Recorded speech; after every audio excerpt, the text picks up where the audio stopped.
Hi, everybody. This is the comic book Hut, the amazing, spectacular, terrific, the great one, the people's champion, your host, the Hut, and welcome back to the comic book Hut. And hopefully, you like this video. We got very sad news from the world of comics and the world of sci-fi writing. A legendary writer, an author, acclaimed writer and author, Peter David passed away at the age of 68. Had a lot of medical issues. Had multiple strokes, was dealing with diabetes, had all kinds of issues. But a lot of sort of tributes are coming in, and a lot of stuff that should have happened for him didn't. And Marvel turned their back on him, and just terrible stuff. But we got a bunch of things to talk about here. SlashFilm.com talks about his time as a writer doing Star Trek. One of the best Star Trek writers, was also a Marvel legend. On May 24, 2025, author Peter David passed away after a long series of health maladies. He was 68. David was best known to Trekkies as the writer of the best Star Trek tie-in novels, usually bringing a whimsical sense of humor and a lot of larger, headier concepts into his books. David penned the well-known Star Trek The Next Generation novels, Imzadi, Vendetta, and Double Helix, Double or Nothing, along with the Q-related books Q Squared, Q in Law, and IQ, which he penned with actor John Delancey. He also wrote the Star Trek Deep Space Nine novels, The Siege and Wrath of the Prophets, and 3 spin-offs of the original series called The Rift, The Disinherited, and The Captain's Daughter. Most notably, David created his own Star Trek spin-off series in the form of Star Trek New Frontier.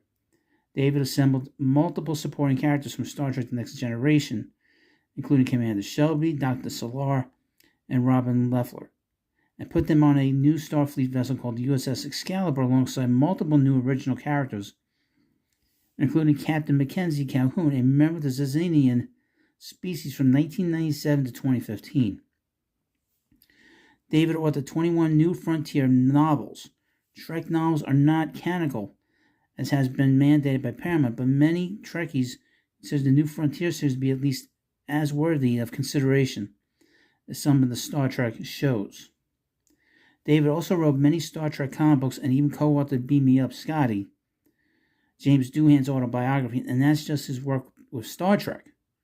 David has written 13 novels, movie novelizations, mostly for high-profile superhero movies, Babylon 5 tie-ins, and other IP-related works, besides including books based on Fantastic Four, Alien Nation, Battlestar Galactica, Halo, and Dinotopia. As for original works, he invented the character Cyman, wrote the Photon novels, and invented the comedic knight Sir Apropos of Nothing. The world lost a great talent. And yes, we still have to explore his career writing comic books and the sad circumstances of his death, which involved a struggle against the American medical industry. Peter David wrote the best Star Trek novels, as you know, and some very impressive comic books.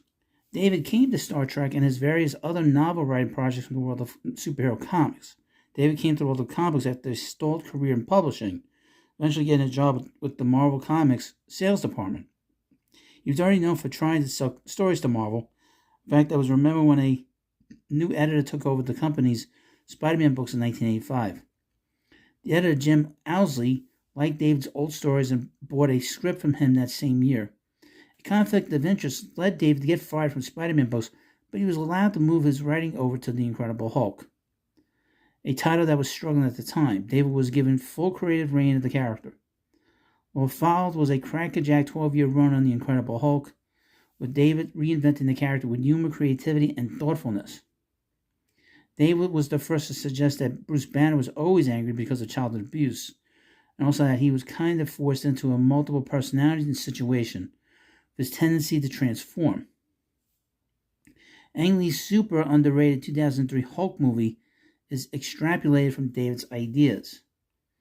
From Marvel, David began to branch out, writing for DC's Green Lantern, Aquaman, Teen Titans, Supergirl, and Marvel's X-Factor and Wolverine.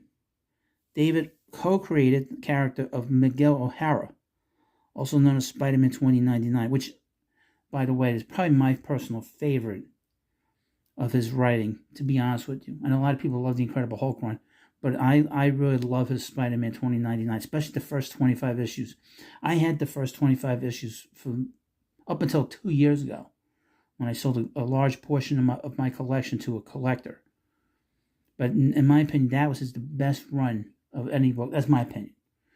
His best run in comics, in my view. One might think that David would be a multimillionaire after revitalizing so many popular pop figures and writing his own novels besides. Sadly, nothing could be further from the truth. Although movie studios and major comic book labels were raking in millions, David, because of the unfortunate state of compensation in the fantasy writing industry, was merely making ends meet. When he began to suffer health problems in 2010, began to drain his funds. Compounded by a pricey divorce he had gone through years before, David had to start passing that hat. Oh boy, a real mess. David divorced his first wife in 1988, right at the height of his career, and wiped out his savings. He would remarry 3 years later and continue to work his lucrative writing jobs, but as mentioned, only to pay the bills. David suffered from a stroke in 2010 and had to undergo several months of painful physical therapy before he could regain the use of his limbs and one of his eyes. He did eventually make a recovery, although he also had to contend with complications due to diabetes.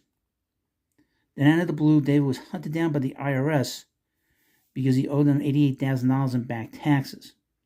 David didn't have that kind of money laying around, so he had to start a GoFundMe to raise the cash to get the government off his back. He had to, like so many working professionals, start a Patreon account wherein he would do custom works on commission.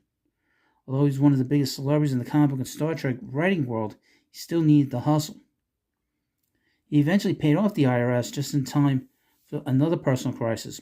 David began to suffer from kidney failure. Terrible. 2022, followed by a second stroke and then a heart attack. Wow.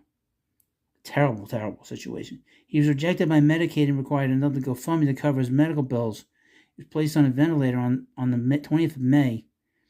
It finally passed on the 24th. He was only 68. Sadly, he seems that creating Spider-Man 2099, character utilized by the hit animated film Spider-Man Across the Spider-Verse, wasn't enough to ensure medical safety in America.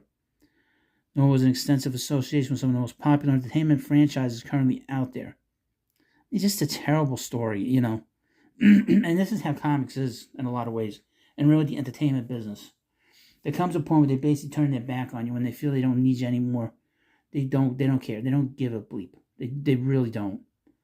And like I was saying, Spider-Man, just the name Spider-Man, is one of the biggest properties in comics.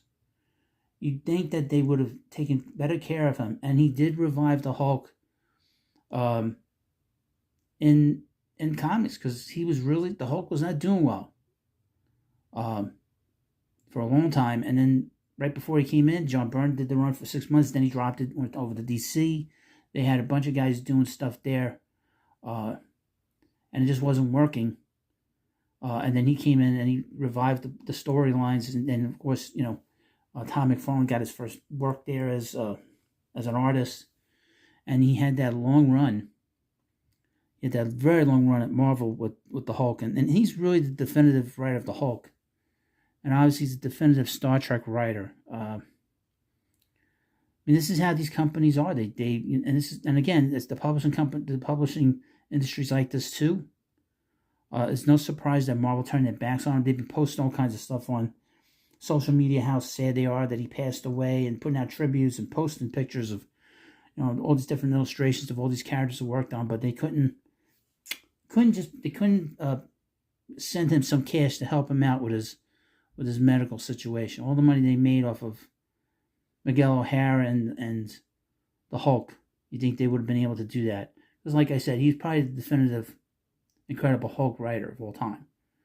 You think they could have given him a couple of bucks? You know, you really made Joe Fixer a great character. We're going to send you a couple of dollars. Nope. That is, of course, the history of comics, is that they really screw over their creators, and especially when they feel like they don't need them. And I guess they figure, well, and they give themselves excuses. Well, you know, Disney has no real connection to Peter David, or, you know, blah, blah, blah, you know. But this is just the history of this industry, of the comic book industry, quite frankly. We've seen so many different horror stories from, Steve Ditko and Bill Finger, and a whole bunch of other people just getting there. Jack Kirby's classic one. And this is a sad ending, quite frankly. But thank you for watching this video.